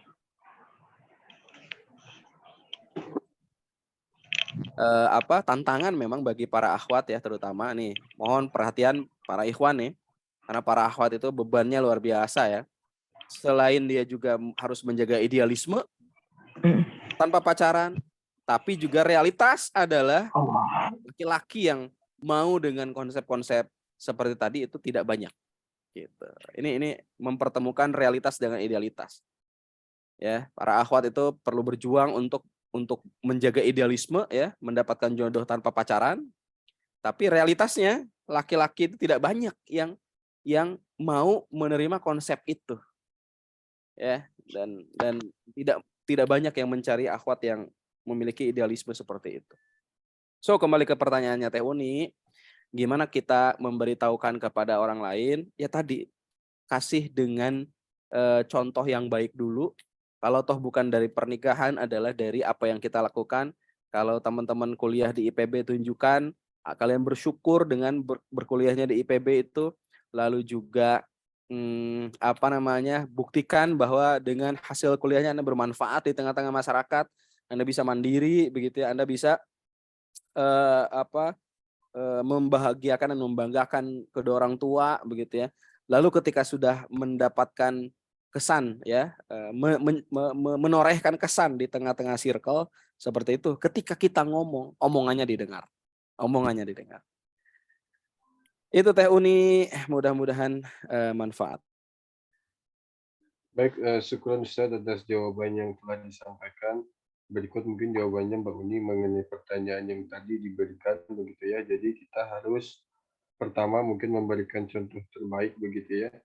untuk bisa dijadikan sebagai bahan pertimbangan. Nih orang omongannya benar atau omong kosong gitu ya. Supaya nggak omong kosong kita kasih contoh gitu ya. Yes. Dengan langkah-langkah dan akhlak terbaik seperti itu. Baik, lanjut ke pertanyaan kedua Ustadz. Ini dari kolom chat dari Mbak Heni Nurpa Anggriani. Pertanyaannya hampir mirip-mirip Ustadz. Izin tanya Ustadz, menurut Ustadz bagaimana kalau ada teman yang sudah tahu kalau pacaran itu dilarang agama, namun ia tetap saja pacaran, ketika ia diingatkan pun cenderung menolak. Tafadhol Ustadz untuk itu. Ya, Cara mengingatkan teman baik, terima kita kasih yang sahabat-sahabat sekalian. Jadilah sahabat sejati ya teman-teman sekalian. Sahabat sejati itu adalah sahabat-sahabat yang sohi buka, kata Imam Syafi'i, man abkaka la man adhakaka. Sahabat-sahabat sejatimu itu adalah orang-orang yang membuatmu menangis, bukan orang-orang yang membuatmu tertawa. Apa orang-orang yang membuat tertawa itu? Yang ketika kita bermaksiat, yang ketika kita punya pacarnya banyak, sahabat kita muji, weh Ahmad dong, weh Lutfi dong, ente mah luar biasa. Pacaran di tiap pengkolan, pacarnya di setiap kabupaten ada. Hebat, wah kita ketawa, siapa dulu dong, gue gitu. Itu bukan sahabat sejati itu sahabat neraka itu gitu. Tapi sahabat sejati adalah justru orang yang mengingatkan kita, bro, tahu nggak ente, sis, tahu nggak kamu, sebetulnya kamu tuh sedang menjerumuskan diri ke lubang yang suatu saat nanti kamu tuh bakal menyesal gitu. Sis, tahu nggak kamu bahwa Allah itu sayang sama kamu. Jangan sampai yuk kita menduakan Allah di hati kita. Teh, tahu nggak teteh ya bahwa agama kita itu melarang kita untuk mendekati zina. Ya, jadilah sahabat, dan yang namanya sahabat itu nggak langsung ngomong kan sebetulnya. Apa tuh sahabat tuh yang sahabat pertama kali lakukan? Dia duduk dulu di pinggirnya. Dia usap-usap dulu punggungnya. Usap dulu punggungnya. Dia ajak bercandain dulu. Dia ajak nyeblak dulu. Dia ajak ngejus dulu.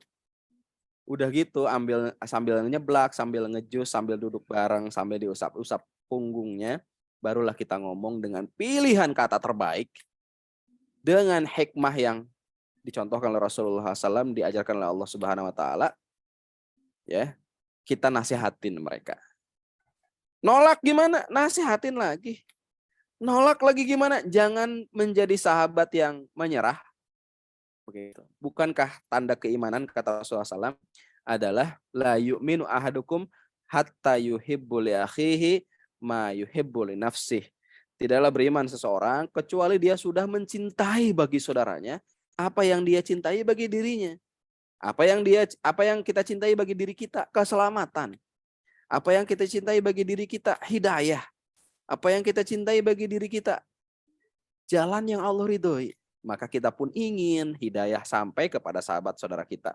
Kita ingin hidayah sampai, jalan keselamatan sampai, jalan keridhaan Allah sampai kepada saudara-saudara kita. So, setialah jadi sahabat sejati, terus dampingin dia. Ketika si teman kita ini kesandung akibat aktivitasnya, diputusin lah, diselingkuhin lah, dikecewain lah, maka kitalah yang ada untuk dirinya sebagai sahabat sejati, dan kita ingetin, udah Allah Maha Pengampun, udah Allah Maha menerima taubat kita taubat yuk. Mungkin itu teguran dari Allah. Yuk saya temenin yuk taubat yuk. Yuk saya temenin yuk hijrah yuk. Ya, jadi sahabat sejati insya Allah itu akan menyelamatkan. Walaupun kalau sekarang kita nasihatin, sahabat kita itu menolak. Wallahu a'lam. Siap, baik. Syukur Ustadz atas jawabannya. Insya Allah berarti jadilah sahabat terbaik terlebih dahulu gitu ya untuk sahabat kita, supaya beliau nanti tidak memberikan penolakan yang terlalu kasar atau bagaimana gitu ya, respons terlalu negatif gitu ya kepada kita seperti itu. Baik, untuk selanjutnya Ustadz, pertanyaan terakhir di sesi ini melalui kolom chat terlebih dahulu ya, sesuai urutannya saya berikan kesempatannya. Melalui kolom chat secara private gitu ya kepada saya. Pertanyaannya Ustadz, ini bukan berkaitan dengan pacaran Ustadz, namun berkaitan dengan pergaulan antar lawan jenis. Bagaimana seharusnya kita dalam bergaul antar sesama jenis supaya tidak terkesan pacaran Ustadz? Kalau dekat itu apa yang harus dibatasi? Kalaupun saya terlalu sombong katanya, atau membatasi pergaulan, saya tuh terlihat sombong Ustadz gitu. Gimana baiknya Ustadz dalam pergaulan? Sebab ada istilah Ustadz, tidak ada persahabatan katanya antara laki-laki dan perempuan. Gitu. Nah supaya tidak terkesan seperti orang pacaran, mungkin sebaiknya batasan-batasan dalam pergaulan itu bagaimana? Ya, ya. Teman-teman sekalian, dengan lawan jenis, agama kita sudah punya batasan. Dengan batasan ini justru kita merdeka, kita bebas untuk berekspresi. Kenapa? Karena sudah ada aturannya. Nah, kalau tanpa aturan justru kita terbelenggu dengan apa? Ini benar apa salah ya? Nah, pertanyaan tadi menunjukkan memang kita belum tahu batasannya. Batasannya kita dengan lawan jenis kita memang ada pada dia mahram atau bukan mahram. Kalau bukan mahram, berarti dia bisa jadi suami kita. Dia bisa jadi istri kita. Makanya ada film, ada tweet, ada buku juga, teman jadi manten kan begitu. Itu terjadi. Kenapa? Karena memang ya bukan mahram. Jangan bilang, ih masa sih saya nikah sama sahabat sendiri? Ya nggak apa-apa, emang halal begitu. Ih masa sih saya jadi nikah sama best friend sendiri? Ya memang halal, boleh. Gitu. Ya nggak boleh nikah sama adik kandung, nikah sama sepupu, bukan sepupu, nikah sama ya yang masuk dalam kategori mahram gitu. Nah, makanya harus ada batasan kepada sahabat yang bukan mahram tadi. Karena apa? Karena suatu saat dia bisa jadi suami kita. Karena suatu saat dia bisa menjadi istri kita. So, mending jangan jadi sahabat deh, lawan jenis mah. Jadi temen aja, jadi temen ya. Temen yang support system begitu. Tapi kalau dari sahabat, yang namanya sahabat itu kan menghabiskan waktu bareng, berbagi cerita bareng, berbagi rahasia juga. Itu kan sahabat. Ya. Kalau enggak berarti sok hebat itu. Ya. Nah, makanya sahabat-sahabat terutama yang bertanya tadi itu jaga ya persahabatan pada circle-circle tertentu saja. Banyak kok konteks-konteks hubungan yang bisa kita pakai, support system di tim kerja, support system di tim kampus, support system di tim dakwah, support system di kepentingan profesional kita gitu. Adapun untuk jadi sahabat kayaknya kurang pas kalau lawan jenis. Berbeda dengan kalau dengan sesama kita ya, yuk bersahabat dengan laki-laki itu laki-laki dengan laki-laki ya, dengan sesama jenis ya bersahabatnya. Karena saya itu agak susah menjelaskan sekarang dengan konteks sesama jenis, takut disebut jijik, geli gitu. Enggak, bukan dalam konteks itu. Rasulullah SAW pernah ditemui sama seorang Arab Badui. Arab Badui itu tanya sama Rasul, ya Rasul, saya cinta sama sahabat itu. Nunjuknya adalah nunjuk Muaz bin Jabal. Muaz bin Jabal layak untuk dicintai, bahkan oleh laki-laki pun gitu ya. Dia ganteng, dia cerdas, dia pintar, dia berkedudukan, dia piawai dalam membangun komunikasi dan jaringan. Sehingga pantas laki-laki pun cinta sama dia. Cinta dalam konteks positif ya, bukan cinta zaman sekarang yang apa-apa syahwat begitu. Nah, apa kata Rasul? Kata Rasul, sudahkah kamu mengucapkan bahwa kamu mencintainya? Nah, maka si Arab Badui tadi yang mana ada laki-laki datang ke Muaz bin Jabal. Wahai Muaz bin Jabal, ana uhibbuka fillah. Lalu kata Muaz, apa? Ana uhibbuka fillah. Saya mencintamu karena Allah. Lalu kata Muaz, apa? 3 kali. Saya mencintaimu karena Allah. Lalu kata Muaz bin Jabal, aku pun mencintaimu atas dasar apa kamu mencintaiku. Wih, tuh bisa cinta-cintaan dengan sahabat tuh. Tapi catatannya konteksnya laki-laki dengan laki-laki, perempuan dengan perempuan. Karena kalau laki-laki dengan perempuan, ana uhibbuka fillah. Oh, so sweet. Balasannya gitu.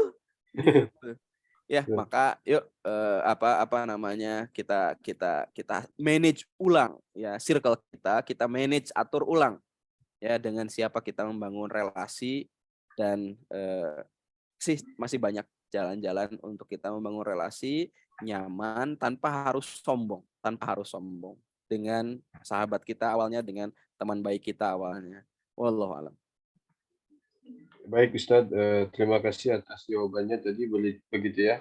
Berarti antara laki-laki dan perempuan mah begitu ya sebatas teman dan fungsinya support system gitu ya untuk hal-hal yang penting begitu ya dalam konteks profesionalitas.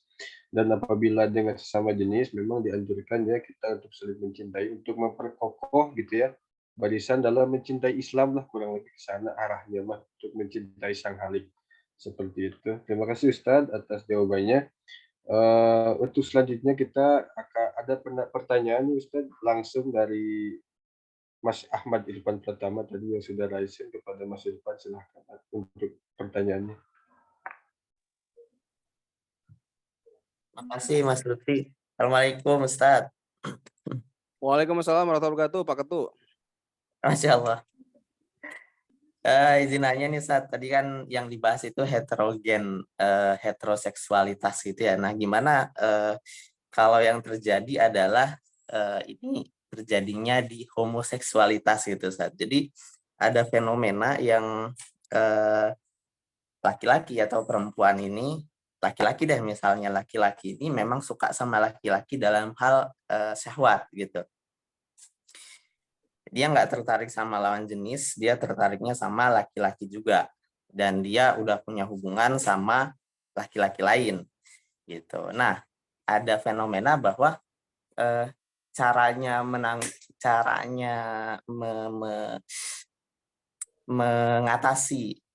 mengatasi dia biar nggak homo lagi gitu, nggak gay, kenalin dia sama cewek tuh kayak gitu.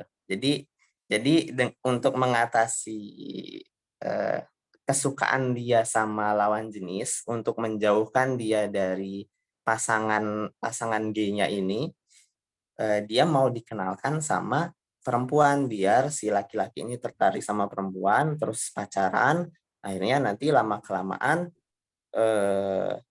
dia tertariknya sama lawan jenis kayak gitu. Nah itu gimana tuh Ustadz menurut pandangannya Ustadz, dan tepat atau tidak cara menanggulanginya seperti itu? Ya, itu bukan solusi pegadaian ya, Kang Ahmad ya. Kalau pegadaian itu mengatasi masalah tanpa masalah. Yang barusan mengatasi masalah dengan masalah baru.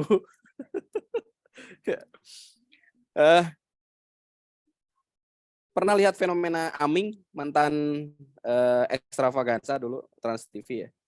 Sekarang Aming lebih laki-laki, lagi sering khuruj sama teman-teman jamaah tablik.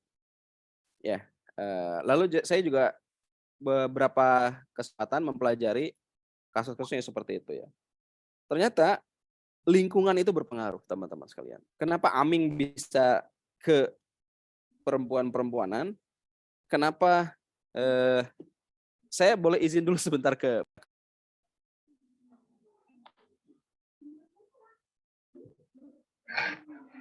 Baik, mungkin untuk sementara waktu Ustadz Robinya sedang ada kepentingan ke belakang sebentar lah, intinya mah nggak akan lama begitu ya.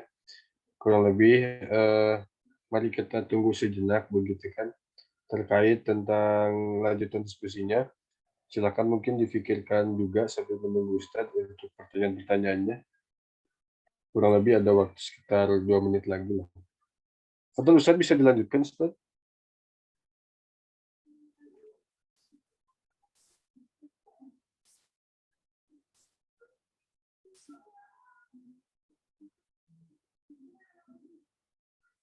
Belum tersambung Ustadz?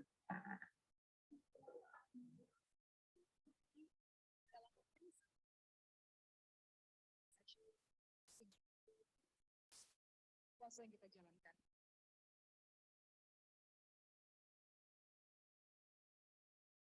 Kemarin waktu saya ceramah teman-teman, ibu semua, ada seorang anak gadis mengatakan, boleh nggak ya Uma Oki, saya puasa, tapi saya nggak pacaran.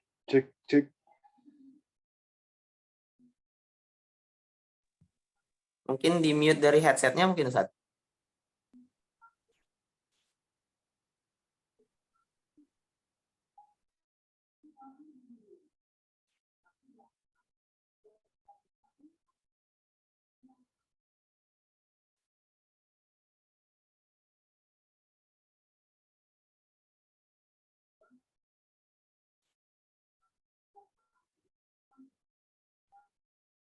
Ya, terdengar nggak, Kang? Oh, sudah Ustaz. Alhamdulillah. Ya, ya, baik. Lanjut sama tadi tentang G ya. Ternyata lingkungan lah yang berpengaruh terhadap kondisi psikis, mental, dan kepribadian serta karakter manusia. Nah, Aming ini berasal dari lingkungan yang memang mendukung dia untuk menjadi keperempuan-perempuanan. Tapi ketika lingkungannya berubah bersama teman-teman pengajiannya, dia bahkan khuruj begitu ya, mungkin 3 hari, mungkin 2 minggu, mungkin 3 bulan begitu ya. Itu kan ada lingkungan baru yang berpengaruh pada dirinya. So, menurut saya ketika terjadi homoseksualitas dalam diri seorang, pindahkan dia ke lingkungan baru yang justru tidak mendukung dia kepada homoseksualitasnya. Tapi jangan sampai lingkungan yang dimaksud adalah lingkungan yang justru menghantarkan dia kepada heteroseksualitas yang tidak halal begitu. Misal contoh lingkungan yang berpengaruh kepada yang akan mempengaruhi memperbaiki homoseksualitasnya dia adalah lingkungan kumpulan laki-laki yang solih tadi ya. Kalau Aming versinya adalah teman-teman jamaah tabligh begitu ya, diajak khuruj begitu. Kalau laki-laki umum misalkan dipisahkan dari lingkungannya, jangan bertemu dengan lingkungannya yang sekarang ya, masukkan ke lingkungan yang baru. Sehingga lingkungannya lah yang akan membentuk dia dengan bentuk karakter dan psikologi mental yang baru begitu. Sekali lagi lingkungan itu agama kita. Kata Umar bin Khattab, kalau pengen lihat agamamu, lihatlah sahabatmu, lihatlah agama lingkungan. Allah. Baik, terima kasih Ustadz atas jawabannya. Kurang lebih seperti itu ya. Kalau memang ada sahabat kita yang mungkin terkena gay, langkahnya bukan dikenalkan ke akhwat atau ke perempuan, tapi ke lingkungan mungkin lebih tepatnya ya. Ke lingkungan yang baik gitu ya, lingkungan yang sesuai dengan syariat Islam. Jangan langsung dulu ke perempuannya gitu ya, menurut jawaban Ustadz, tapi kita ke lingkungannya, ke lingkungan yang baik seperti itu. Supaya kita bisa sesuai asas pegadaian gitu ya, mengatasi masalah tanpa masalah. Seperti itu. Ya baik, Ustadz, untuk sesi pertanyaan ini ada satu pertanyaan lagi, Ustadz, dari kolom chat. Pertanyaannya adalah, saya dulu pernah terjebak di toxic relationship. Udah lama banget, dan alhamdulillah sekarang dekat sama banyak orang baik. Saya kira saya sudah sembuh dan baik-baik saja. Tapi untuk beberapa waktu kadang saya tertrigger dan bikin saya sakit lagi, nangis lagi, depresi lagi, atau kadang lukanya tiba-tiba ingat aja tanpa saya undang. Kiranya dari Ustadz, adakah cara biar kita bisa move on dari gak teringat lagi sama kenangan-kenangan yang bikin sakit? Kurang lebih seperti itu Ustadz, pertanyaannya. Tafadhol Ustadz untuk dijawab. Baik, terima kasih pertanyaan yang keempat ya. Teman-teman, ada kaidah dalam pengembangan diri itu GIGO ya. Garbage in, garbage out. Lalu DIDO, diamond in, diamond out. Kalau kita pengen tahu apa yang keluar dari diri kita, lihatlah apa yang masuk ke diri kita. Kalau yang masuknya sampah, maka yang keluarnya sampah. Kalau yang masuknya berlian, maka yang akan keluar juga berlian, teman-teman sekalian. Ya. Nah, kalau kita masih nyebut move on, tapi masih memasukkan kepada diri kita hal-hal yang berkaitan dengan masa lalu, hal-hal yang ada kaitannya dengan masa yang justru atau waktu-waktu yang justru kita ingin lupakan, gitu ya. Balik lagi. Contoh misalkan kita masih nonton drakor, padahal drakor itu mengingatkan kita pada dia. Kita masih dengerin musik-musik yang mellow, yang slow, yang bikin kita mendayu-dayu lagi begitu ya. Nah, kita akan balik lagi. Atau kita justru atau bahkan kita juga baca buku ya, nonton TV, ngefollow yang justru akan membawa kita kepada memori-memori masa lalu. Ya wajarlah kalau memori kita juga kembali ke masa lalu. Yang namanya move on itu adalah semua juga yang masuk kepada diri kita baru. Karena nggak mungkin kita pengen suatu hal yang baru, tapi kita melakukan hal yang sama. Itu kata Albert Einstein. Ya, pilih lagi apa yang akan masuk kepada diri kita, dari mulai yang kita lihat, yang kita baca, yang kita tonton, itu hal yang akan membuat kita move on. Yang kita dengar, itu juga yang membuat kita move on. Lalu waktu juga jangan sampai luang, ya, terlalu banyak waktu luang yang membuat kita bengong, ngelamun, sehingga kita nggak ada aktivitas untuk membawa diri kita move on, bergerak, teman-teman sekalian. Ini juga berguna untuk kesedihan, ya. Kalau kesedihan berarti ya harus ganti apa yang masuk. Jangan sampai udah mas sedih, dengerin lagu sedih, nonton film sedih, baca novel yang bikin nangis Bombay, ya sudah, nangis terus gitu, sedih terus. Ya, itu mungkin jawaban saya. Terima kasih. Siap, baik Ustadz, terima kasih atas jawaban dari pertanyaan tadi. Baik teman-teman sekalian, pertanyaan tadi merupakan pertanyaan terakhir gitu ya dalam sesi diskusi kali ini. Semoga bisa menjadi salah satu solusi terbaik gitu ya untuk kehidupan berislami yang baik. Saya juga mengucapkan terima kasih Ustadz atas waktu yang telah diberikan, meluangkan waktu untuk berbagi ilmu bersama kami, memberikan materi yang sangat inspiratif, sangat informatif gitu ya. Dan pertanyaan-pertanyaan tadi yang sangat solutif gitu ya, untuk bisa kami terapkan dalam kehidupan sehari-hari. Baik, rekan-rekan sekalian, setelah sesi diskusi, insya Allah untuk selanjutnya kita akan memasuki sesi penutup yang akan diawali dengan doa penutup oleh sahabat kita. Ada yang berkenan untuk memimpin?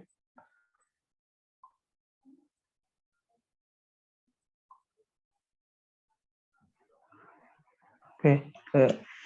Bismillahirrahmanirrahim. Terima kasih Mas Lutfi.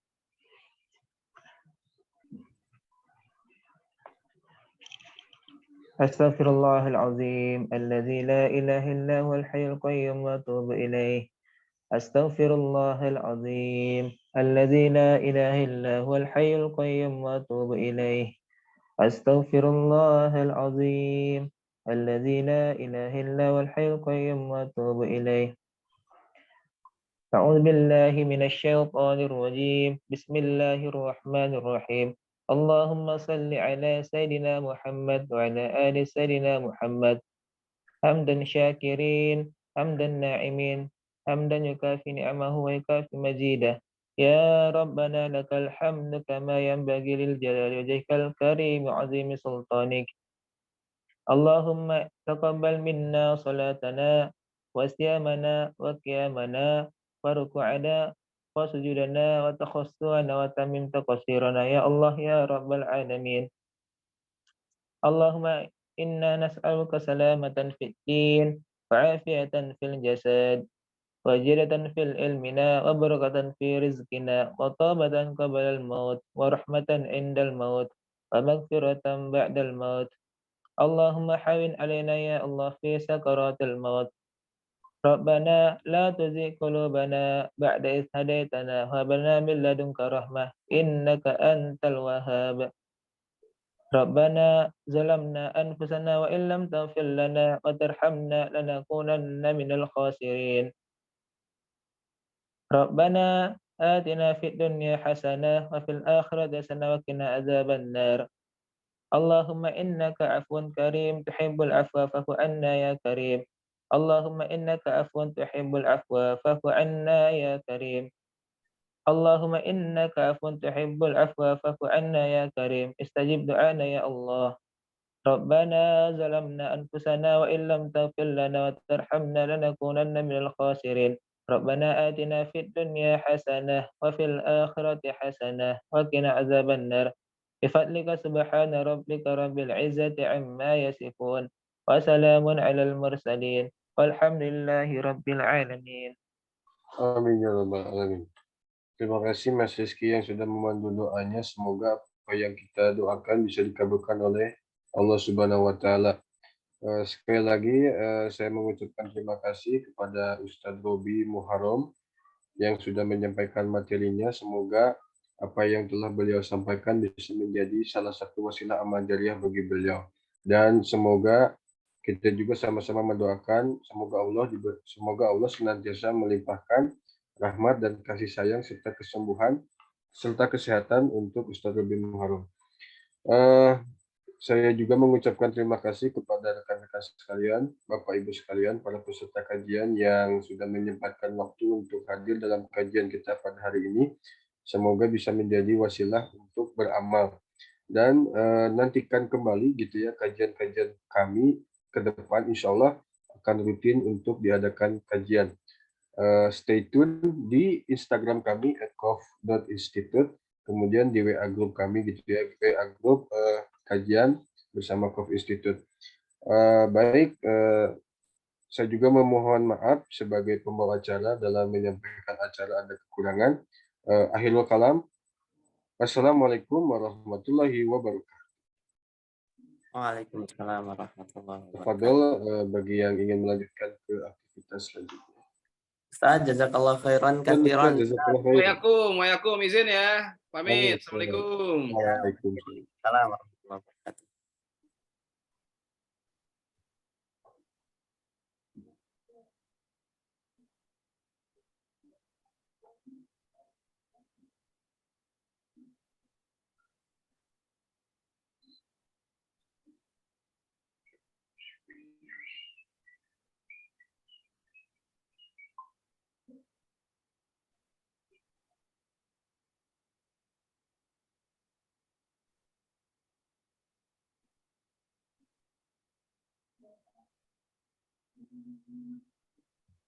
Udah live semua ya?